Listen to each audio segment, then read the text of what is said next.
A educação brasileira tem duas pragas terríveis, terríveis, terríveis. Uma, Maria Helena Guimarães, que fez esse novo ensino médio, aí, uma pessoa autoritária que acha que pode impor políticas educacionais sem consulta a quem dá aula. Pô. E o outro é o senador Flávio Arnes, que não se perca pelo nome aí. Né? O senador Flávio Arnes é o maior lobista que tem da Federação das APAES, Associação de Pais e Amigos dos Excepcionais. As APAES têm na ponta pessoas bem-intencionadas, mas politicamente é o que de pior existe hoje na educação brasileira. Porque eles boicotam a educação inclusiva. O que é educação inclusiva? É você colocar as crianças com deficiência junto com crianças sem deficiência, que é a maneira de sociabilizar as crianças, e se a escola não tem condições, tem que se preparar para isso. O ministro Haddad, quando era da educação, fez um enorme programa aí de educação inclusiva. Agora, o que acontece? Entra o Camilo Santana, que é o novo ministro da Educação, aparentemente sem muita informação sobre o que está ocorrendo. O senador Flávio Arnes se junta a Damares, são da mesma essência, os dois, na Comissão de Educação do Senado, e lá começa uma baita pressão em cima do MEC para inviabilizar a política de educação inclusiva. Isso levou... Você tem dentro do MEC hoje, aí, o braço direito do ministro, aparentemente é uma pessoa que faz parte daquele modelo que crianças têm que ser produtivas. Não se respeitam os direitos ali. Né? E acabou levando à demissão da secretária responsável pela área, que é a Rosângela Machado, que é a nossa entrevistada. Doutora Rosângela, muito obrigado aqui por sua participação aqui no GGN. A gente queria saber, queria que contasse um pouquinho como que foi essa dificuldade para implantar a volta aí da política de educação inclusiva. Primeiramente, boa noite, Nassif. Boa noite, Pedro. Um prazer estar aqui com você no programa. Obrigada pela oportunidade. Então, Nassif, é importante dizer que o meu nome foi indicado pelos movimentos sociais, né? Os movimentos que apoiam a educação inclusiva, ou seja, o direito incondicional de toda e qualquer criança na escola regular, certo? Eu fui para o MEC, fui nomeada diretora, mas o primeiro estranhamento foi não poder ter escolhido a minha equipe, né? Eu conto com 2 coordenadores que não têm um alinhamento conceitual com a política, não têm os mesmos pressupostos, e ali já começou a primeira dificuldade. O segundo estranhamento é quando uma jornalista me entrevista e eu escrevo um texto e coloco a expressão incondicional, né? E foi sugerido pela secretária que esse termo fosse tirado do texto, né? Porque nós deveríamos adotar um discurso mais moderado sobre isso. O mais moderado sempre serviu de brecha para a entrada das APAES, recebendo dinheiro público, sem fiscalização e mantendo as crianças em cercadinhos, não é isso? Exatamente. No meu primeiro dia no MEC, eu já contei lá com a presença, não que eu tenha ficado ao lado dele, mas o senador Flávio Arnes esteve no MEC, né, falando da minha pessoa, mas da minha pessoa no sentido do que eu represento para o movimento, né, e alegando que eu tenho um discurso radical, né, impositivo, agressivo, combativo, e que eu ia implementar isso ali no Ministério da Educação. Quando a minha ida para o Ministério da Educação representa a retomada, né, e o fortalecimento da Política Nacional de Educação Especial na perspectiva da educação inclusiva. Puxa vida, né? Nós conseguimos, nós lutamos contra o decreto 10.502 de 2020 do governo Bolsonaro, né? Que se constituía um decreto da exclusão, um decreto de retrocesso. Vibramos quando suspendemos esse decreto, né? O STF suspendeu esse decreto, e comemoramos vitória quando, no dia 1º de janeiro deste ano, na posse do presidente Lula, ele revogou esse decreto. A segunda ação do governo Lula foi a minha nomeação, né? Uma conquista aí dos movimentos sociais.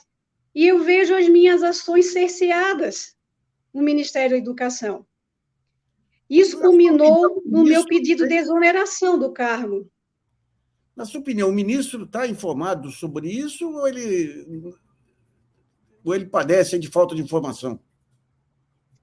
Na minha opinião, ele não está informado sobre isso. Agora, é importante dizer, Nassif, que eu solicitei a minha exoneração porque eu não pude ficar nesse ambiente hostil, né? Junto com a solicitação da minha exoneração, eu escrevi 2 cartas, né? A primeira carta foi uma carta endereçada à secretária da SECADI, né? Onde eu não obtive resposta.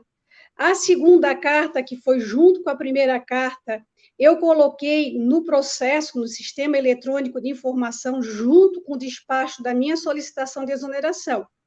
Isso é para ter chegado ao ministro, né? Eu não sei te dizer se isso chegou a ele. Eu só sei dizer que, num curto espaço de tempo, eu fui exonerada, a meu pedido, por não conseguir estar neste ambiente.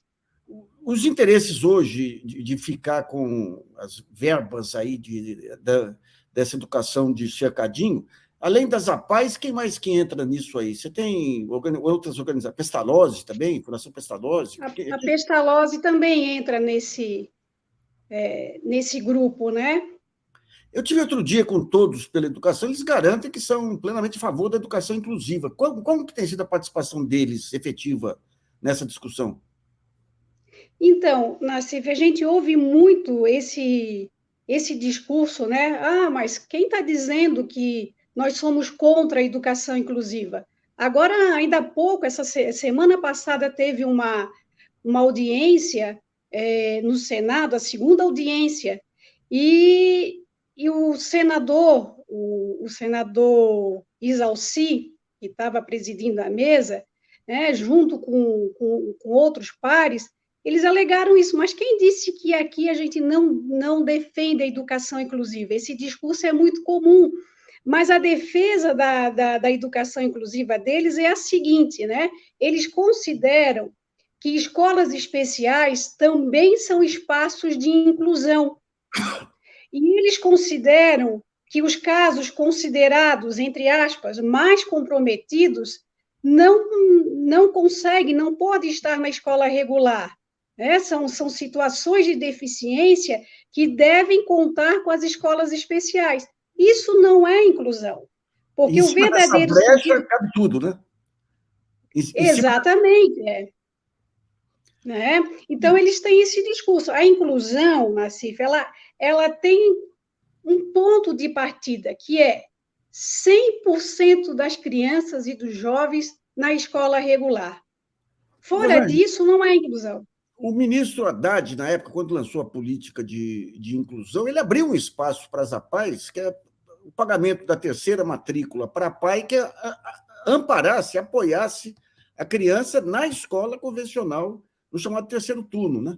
Tem alguma APAE aderiu? Aqui em São Paulo eu sei que a APAE aderiu, mas, de uma maneira geral, isso aí não satisfez as APAES? Eu posso te contar um pouco da experiência de Santa Catarina, que é o estado de onde eu venho, né? Santa Catarina, nós temos uma experiência bem-sucedida de APAES que compreenderam que elas não podem ser escola e conduziram, né, seus estudantes em idade escolar obrigatória para as redes regulares de ensino. Inclusive, eu acho que vale dizer que nós tivemos, se não me falha a memória, no ano ali de 2019, um ou 2 anos antes da pandemia, a resolução da Federação Catarinense das APAES, uma resolução que entrou no Conselho Estadual de Educação, solicitando a regulamentação dessa resolução para que as APAES se tornassem a Paz Escolas. Bom, eu fui convidada a ser uma expositora no Conselho Nacional de Educação, depois tiveram audiências públicas na Assembleia Legislativa, e foi belíssimo o movimento dos grupos que se uniram, que em Santa Catarina não terá espaço para a Paz Escola, inclusive as próprias APAES. Que fantástico, que fantástico. Em compensação, no Paraná, o senador Flávio Arnes, enquanto ministro, secretário de Educação lá do governo do Paraná, direcionou 450 milhões para a paz sem nenhum controle. E é bom, se vocês consultarem aqui o GGN, pessoal, vocês vão ver a ligação umbilical das APAES, Flávio Arnes, Lava Jato, a família Arnes, de uma maneira geral, o sobrinho dele, que pegava todas as ações das APAES, entregues pela diretora jurídica da Federação das APAES, que é a Rosângela Moro. Ou seja, é um saco sem fundo ali. Eu andei indo atrás de algumas APAES lá, Rosângela.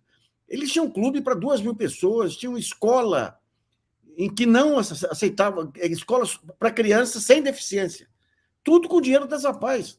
E o Requião ainda falou, pô, os professores são pagos pelo Estado, né? Agora, esse poder político dentro do Congresso é forte ainda, né? Então, por isso, eu acho que vale a pena dizer, Nassif, que enquanto eu estava no Ministério da Educação, eu fui orientada, né, a visitar uma escola especial a convite do senador Flávio Arnes, acompanhado de mais 6 senadores, né? E como representante do MEC, eu não tive saída. Eu fui até a escola especial, né?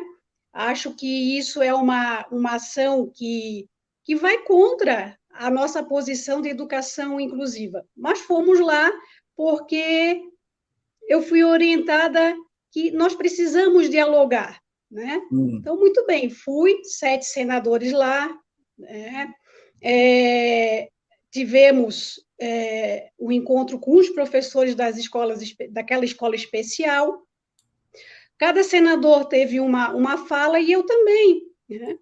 E eu marquei posição da educação inclusiva, mas falo para você que foi uma posição educada, porque o senador Flávio Arnes, ele, depois dessa visita, ele escreve uma carta ao ministro da Educação, né?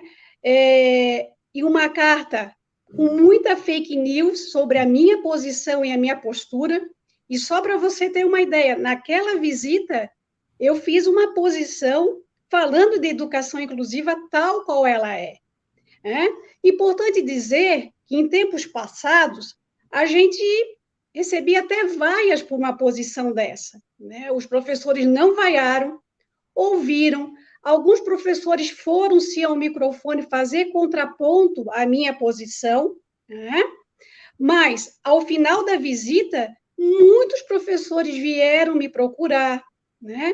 Dizendo assim, é importante o fortalecimento de políticas, de programas e de ações nas escolas regulares, porque aí nossos estudantes estariam lá, que é o que eu como diretora, queria, né, fortalecer programas e ações voltadas para as escolas regulares.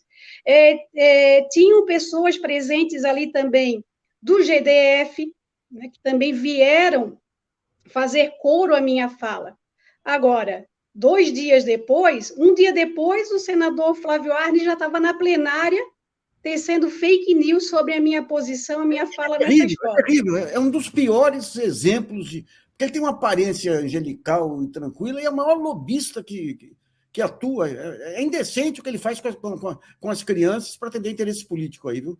Rosângela, espero que o ministro acorde aí para o que está acontecendo aí, porque seria um crime jogar fora aí todo esse trabalho de educação inclusiva, um crime contra as crianças aí, viu?